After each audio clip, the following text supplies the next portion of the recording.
इतिहास गवाह है, आज तक इनकी लड़ाई कभी खत्म नहीं हुआ है। मारुति और हुंडई जब से ये भारत में आए हैं तब से इनकी जो कंपटीशन स्टार्ट हुई थी, आज भी चल रही है और शायद आगे भी चलेगा। और इसी लड़ाई के चलते हुए हमें मिला i10 और वैगन जैसे दो लेजेंडरी कार, जो सदियों से चल रही थी, जो आज भी चल रहा है और जो आगे भी चलेगा इस जंग की तरह ही, क्योंकि इनके सेल्स बहुत ही कमाल का है। तो मैंने सोचा क्यों ना इन दोनों गाड़ियों पर एक प्रॉपरली कंपटीशन किया जाए, जहां पर हम प्राइस के सेगमेंट पे दोनों गाड़ियों के दो वेरिएंट्स को लेंगे और देखेंगे कि कौन सा ज़्यादा वैल्यू फॉर मनी है। देखो, दोनों ही गाड़ी एक्चुअली जानी जाती है उनकी प्रैक्टिकलिटी की वजह से, उनके फीचर्स की वजह से और उनके सबसे बेहतरीन चीज़ रिलायबिलिटी के बारे में। हाईली रिलायबल कार्स हैं दोनों गाड़ियों के बारे में। कहा जाता है कि the engine Outlast the car, मतलब इन गाड़ियों के इंजन इमॉर्टल्स हैं। लाखों किलोमीटर चला दो तब भी इन गाड़ियों में कोई दिक्कत नहीं आता। एक बार तुमने गाड़ी खरीद ली मतलब अगले 15-20 साल तक बेफिक्र रहो। ऊपर से दोनों गाड़ियों की जो रीसेल वैल्यू है वो भी काफ़ी हाई है, तो अगर जाकर तुम फ्यूचर में बेच भी दोगे तब भी तुम्हें अच्छा खासा पैसे ही मिलने वाले हैं। तो डेफिनेटली दोनों गाड़ियाँ प्रैक्टिकल गाड़ियाँ हैं।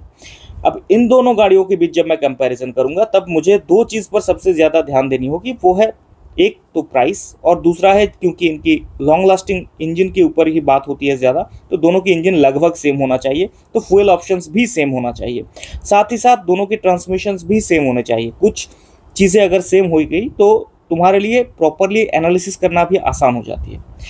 जो i10 का इंजन है, इसके लिए जो मैं वेरिएंट चूज़ करूँगा वो है बेसिकली स्पोर्ट्स वाइब वेरिएंट्स को, ठीक है, स्पोर्ट्स वाइब वेरिएंट। और वैगन आर के लिए जो वेरिएंट मैं चूज़ करूँगा वो है ZXi प्लस, इसका जो टॉप मॉडल है वो, ठीक। अब ये जो स्पोर्ट्स वाइब है इसके जो प्राइस है वो है आमतौर पर इसके जो प्राइस है वो 7,10,000 रुपये एक शोरूम प्राइस, ठीक है, शोरूम प्राइस। और इसका एक शोरूम प्राइस है लगभग 6,90,000 के आसपास। तो तुम कह सकते हो कि दोनों के बीच अराउंड 20,000 के आसपास डिफरेंस है। ज़्यादा डिफरेंस नहीं है, ये डिफरेंस तुम्हें आमतौर पर डिस्काउंट में ही एडजस्ट हो जाती है। तो दोनों का प्राइस रेंज बिल्कुल सेम है। इंजन की अगर बात करें तो दोनों का इंजन बिल्कुल सेम है। 1.2 लीटर या 1200 सीसी का इंजन है दोनों में, ठीक है। और ये जो इंजन है ये 4 सिलेंडर इंजन है। आज की 3 सिलेंडर वाली दुनिया में ये दोनों गाड़ियाँ ही तुम्हें 4 सिलेंडर इंजन ऑफर करती है। यही one of the biggest reason है कि ये गाड़ी लॉन्जिविटी या इमॉर्टल इंजन को पाते हैं, इंजन आउटलास्ट द कार। इसी वजह से भी एक बहुत बड़ी वजह है कि बताया जाता है। अब ये जो इंजन है ना, इसमें मारुति आमतौर पर डुअल जेट इंजन का इस्तेमाल करता है और ये बेसिकली हुंडई अपना ब्रांडेड कप्पा इंजन का प्रयोग करती है, ठीक। अब समझते हैं कि दोनों इंजन की रिफाइनमेंट कैसा है। जो हुंडई वाला इंजन है वो ज़्यादा रिफाइंड है। ज़्यादा रिफाइंड होने की वजह से हुंडई गाड़ियों के अंदर बेहतरीन साउंड इंसुलेशंस आता है। इसका मतलब है केबिन बिल्कुल शांत रहता है। गाड़ी को अगर तुम आइडल स्टार्ट पे भी रखोगे तो तुम्हें बिल्कुल भी महसूस नहीं होगा। तुम्हें लगेगा कि तुम एक शांत कमरे के अंदर बैठे हुए हो, सड़क के बीचों बीच। इतना बेहतरीन इंसुलेशंस i10 प्रोवाइड करता है। जबकि वहीं पर वैगन आर पे उतना बेहतरीन रिफाइनमेंट महसूस नहीं होता। देखो, लॉन्जिविटी डिफरेंट चीज़ है, रिफाइनमेंट डिफरेंट चीज़ है। इंजन रिफाइनमेंट i10 का बेहतरीन है, मारुति का उतना नहीं है, बट लॉन्जिविटी मारुति का भी सेम ही है। पर तुम्हें महसूस होगी, आवाज़ तुम्हें केबिन के अंदर आएगा। जब तुम ट्रैफिक के अंदर गाड़ी को खड़े रखोगे, तो आइडल स्टार्ट पर रखोगे, गाड़ी को रेव करोगे, तुम्हें आवाज़ सुनाई देने वाली है, जो i10 के अंदर महसूस नहीं होगा। i10 बेसिकली एक ऐसी गाड़ी है जो आमतौर पर फीचर्स पर बहुत ज़्यादा डिपेंडेंट है। Maruti on the other hand Wagon R को प्रैक्टिकलिटी के ऊपर बहुत ज़्यादा फोकस रखता है। इन दोनों गाड़ियों के अगर वेट की डिफरेंस करूँगा ना, तो इसका जो कार्ब वेट है वो बेसिकली 835 kg के आसपास है और हुंडई का जो कार्ब वेट है वो 935 kg के आसपास है। तो दोनों के अंदर अगर तुम देखोगे तो वैगन आर ज़्यादा लाइट है, मतलब कम वज़न है। अब ये लाइट होने की वजह से जब तुम इस गाड़ी को चलाओगे तो वैगन आर तुम्हें ज़्यादा पेपियर फीलिंग होगी, ठीक है, ज़्यादा पेपियर फीलिंग होगी। और सॉरी, मैं स्क्रीन के ऊपर देख कर लिख रहा हूँ तो थोड़ा बहुत हैंड राइटिंग इधर उधर जा रहा है, ठीक है। और ज़्यादा तुम्हें रिस्पॉन्सिव महसूस होगा जब तुम वैगन आर को चलाओगे। i10 उतना रिस्पॉन्सिव महसूस नहीं होगा, लेकिन जब तुम गलियों के बीच चलाओगे ना, ये मेरी पर्सनल एक्सपीरियंस से मैं तुम्हें बता रहा हूँ, i10 ज़्यादा क्विकली टर्न लेता है। मतलब जब तुम वैगनआर को चलाओगे तुम्हें ना थोड़ा सा ठहराव के साथ चलानी पड़ेगी। तुम्हें लगेगा कि उतना क्विकली उस गलियों के बीच से, गलियों में क्या होती है, बहुत ज़्यादा टर्न होती है, तुम्हें बहुत अच्छे से गाड़ी को नेविगेट करना पड़ता है, वरना इधर उधर लग सकता है, कोई भी साइकिल से तुम्हारे बीच से गुजर सकता है, क्योंकि गलियाँ वैसे ही होती हैं ना, अली गलियाँ वैसे ही होती हैं। तो तुम्हें जब तुम i10 को चलाओगे तो उसका जो हैचबैक वाला पोर्शन है, क्योंकि गाड़ी हैचबैक है तो तुम्हारे लिए क्विकली चलाना बहुत आसान होती है। ऊपर से इसका जो स्टीयरिंग है ये काफ़ी सॉफ्ट है। अब सॉफ्ट स्टीयरिंग की वजह से सिटी के अंदर नेविगेट करना आसान होती है। सॉफ्ट स्टीयरिंग की वजह से एलीज के अंदर जब तुम चलाते हो, गलियों के अंदर, तब चलाना आसान होती है। हाईवे में मुश्किल होती है। हाईवे में वैगनआर बेहतरीन फील होगा तुम्हें। ठीक है, अगर तुम्हारी जो चलावाना है वो अगर हाईवे में ज़्यादा है, मैं डेफिनेटली कहूँगा कि वैगनआर पे शिफ्ट हो जाओ। वहाँ पर i10 के बारे में सोचो ही मत। अगर शहर के अंदर ज़्यादा चलानी है, वहाँ पर i10 बेहतरीन है। अली गलियों के बीच से वो बेहतरीन तरीके से गुजर सकता है। स्टीयरिंग बहुत स्मूथ होती है, इसके स्टीयरिंग काफ़ी स्टिफ होती है, जिस वजह से जब तुम गाड़ी को चलाओगे तुम्हें थोड़ा बहुत समझ कर चलानी पड़ेगी, शहर के बीच में, गलियों के बीच में। ऊपर से क्योंकि ये टॉलबॉय हैचबैक है तो इसमें थोड़ा सा बॉडी रोल भी आता है। बॉडी रोल आने की वजह से क्या होती है कि गाड़ी में तुम कंट्रोल खो सकते हो अगर तुम क्विकली टर्न लेने के बारे में कुछ सोचते हो तो। लेकिन ये हैचबैक क्विक टर्न ले सकता है।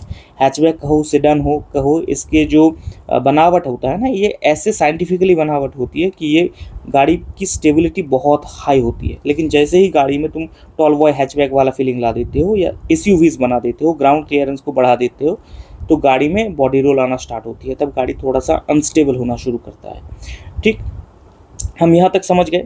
अब हम देखने वाले हैं कि इस गाड़ी की अगर मैं कंफर्ट की बात करूँ तो कंफर्ट कहाँ पर है। अब यहाँ पर दो बेहतरीन चीज़ तुम्हें नजर आएगी, किस तरह से दोनों कंपनी एक दूसरे के साथ लड़ रहा है। अगर तुम सीट्स की क्वालिटी की बात करो, i10 ऑल हैंड्स डाउन आगे निकल जाएगा। कोई शक नहीं है कि बजट सेगमेंट पे तुम्हें सोफा जैसा फील अगर कोई गाड़ी दे सकता है तो वो i10 है।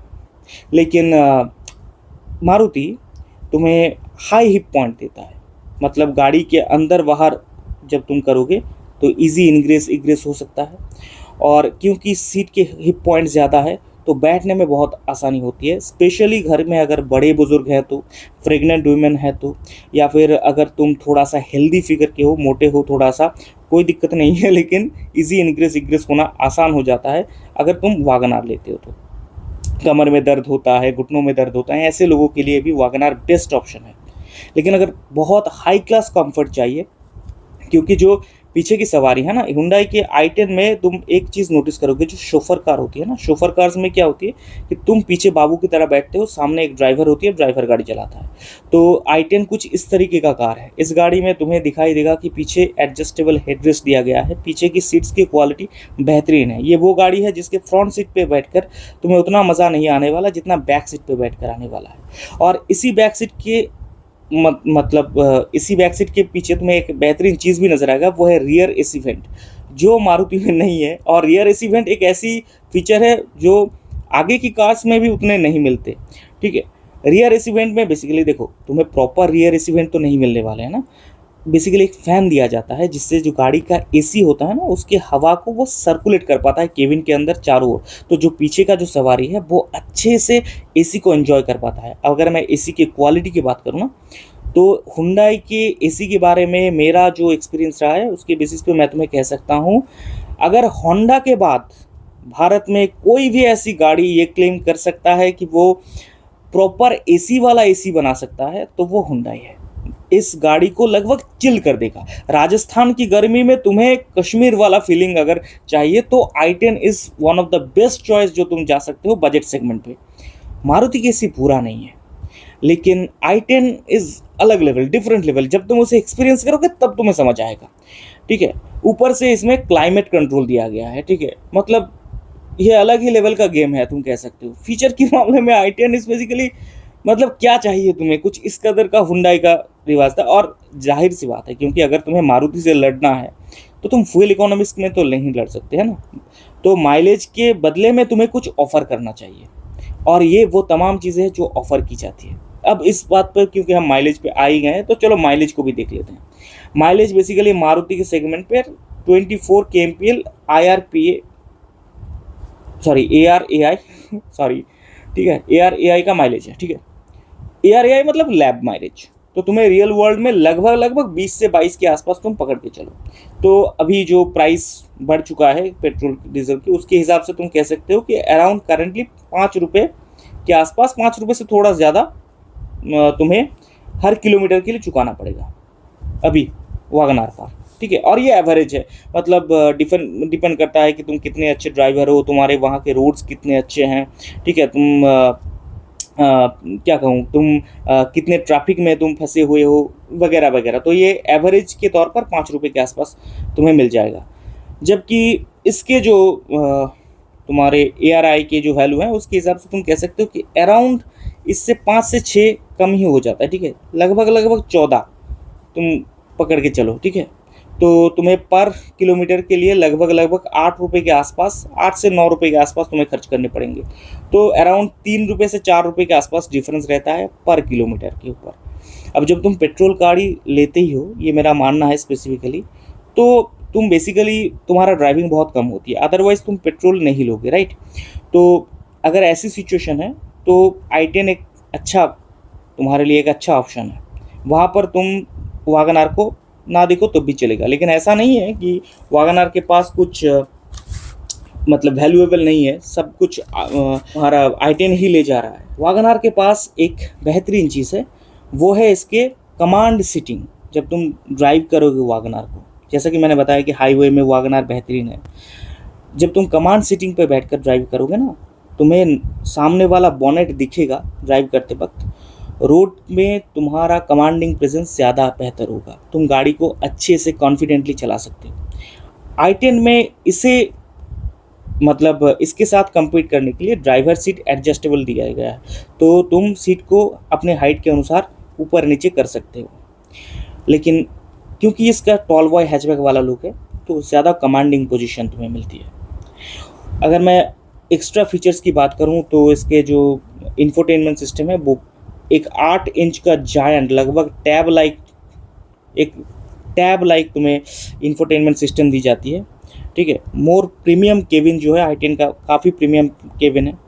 ऊपर से तुम्हें जो एक बेहतरीन फीचर दी जाती है वो है TPMS। यहाँ पर मेरी 2 बातें करनी है। TPMS basically tyre pressure management system. मैं इनिशियली इसे इतना ज़्यादा महत्व नहीं देता था अनटिल मैं इसके महत्व को समझ पाया। बेसिकली जब मैं खुद अपना बाइक चलाता हूँ वहाँ पर भी मैं क्या करता हूँ कि जब हवा भरता हूँ तब मैं कहता था 50 कर दो, जबकि 50 नहीं करना चाहिए था।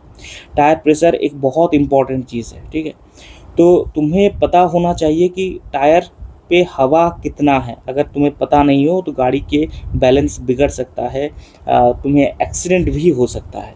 इतना इम्पॉर्टेंट चीज़ है TPMS। ये एक एक्टिव सेफ्टी फीचर है। कंपनियों को ना सेफ्टी फीचर पर थोड़ा ज़्यादा ध्यान देना चाहिए। देखो, 2 तरीके का सेफ्टी फीचर्स होती है, एक है एक्टिव, दूसरी होती है पैसिव। पैसिव में एक्सीडेंट होने के बाद तुम्हें मदद मिलेगी, एक्टिव तुम्हें एक्सीडेंट होने से रोक देता है। So there are differences. तो एक्टिव जो सेफ्टी फीचर्स होते हैं ना, उसके लिए कंपनियों के खर्चा उतना ज़्यादा नहीं आता।